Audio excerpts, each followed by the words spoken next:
Себеби эмнеде?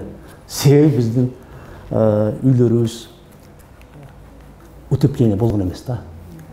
Мисалы үчүн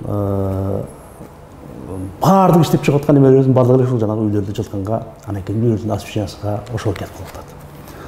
Жылууларын düşүрүш керек. Үйлөрдү жылууларын düşүрүш керек. Бул дагы бир чоң үнөмдөөнүн бир жагы бар эмес. Анан көмүр жагабыз да.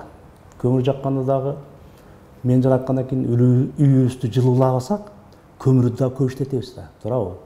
Эгер мына дубалдарыбыз, айнектерибиз теплоизоляция болуп турган болсо, бул бир жагынан көмүрдү үнөмдөйбүз.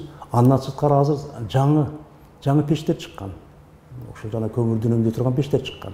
Алардын жардамы менен бир жылда мисалы үчүн 6 тонна көмүрдүн ордуна 1 тонна 2 тонна көмүр жаксак болот. Ошентип үнөмдөсөк болот. Кышка барып туруп бул жерде отключение кылбастык керек. Керек болсо бул жерде отключение азыр мынакей күн узак. Ушул маалда бул жерде отключение болуп турабыз. Негизинен биз ушул жанагы Токтогул КЭСтеги сууну бираз көбөйтө алыш керек. Эмне дегенде Токтогул КЭСинде негизги КЭСибиз Токтогул КЭС. Кыргызстандан чыгып аткан электр энергиянын 30%-ин Токтогул КЭСинен алабыз. 15%-ин ТЭЦтен алабыз, Бишкектеги ТЭЦтен алабыз.